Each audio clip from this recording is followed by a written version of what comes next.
Sir కదా మా ఇంట్లో బ్రహ్మకమలం పూసింది, అది కూడా గురు పౌర్ణమి రోజున. సో చాలా హ్యాపీగా అనిపించింది. నైట్ టైం బ్రహ్మకమలం పూస్తుంది అని అందరికీ తెలుసు కదా. లాస్ట్ ఇయర్ పూసింది, మళ్ళీ ఈ ఇయర్ పూసింది. ఇంకో 2-3 బర్డ్స్ కూడా ఉన్నాయి, అవి కూడా ఈ 2 డేస్లో పూస్తాయని అనుకుంటున్నాము. చూశారు కదా, మీకు క్లోజ్లో కూడా చూపిస్తున్నాము చూడండి బ్రహ్మకమలాన్ని. బ్రహ్మకమలం చూసినా కూడా అదృష్టం కింద భావిస్తూ ఉంటాం మనం.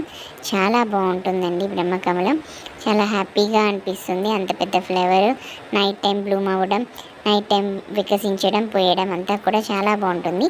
ఈ ప్లాంట్ కూడా కొంచెం పెద్దగా ఉంటుంది. యాక్చువల్లీ పౌర్ణమి డేస్లోనే పూస్తూ ఉంటుందంట. పౌర్ణమికి 2 డేస్ 3 డేస్ ముందు, 2-3 డేస్ తర్వాత అలాగా. చూశారు కదా ఎంత పైకి పైకి పెద్దగా పెరుగుతుందో మొక్క. ఇదండి బ్రహ్మకమలం గురించి. ఇంకో 2-3 డేస్ కూడా వస్తుంది అనుకుంటున్నాము. అప్పుడు పూసినప్పుడు కూడా నేను మళ్ళీ వీడియో పెడతాను. నేను సైకిల్ చేస్తున్నాను, చూశారు కదా. ఏం లేదు, మా ఇంట్లో బ్రహ్మకమలం వికసించింది. నైట్ అయింది, రేపు మార్నింగ్ స్కూల్కి వెళ్ళాలి. ఈవెందో నేను ఇక్కడే కూర్చున్నాను చూస్తూ, మంచి స్మెల్ వస్తుంది అని సైకిల్తో చెప్తున్నాను. అంతే, డ్యాన్స్ కూడా వేసాను చూడండి.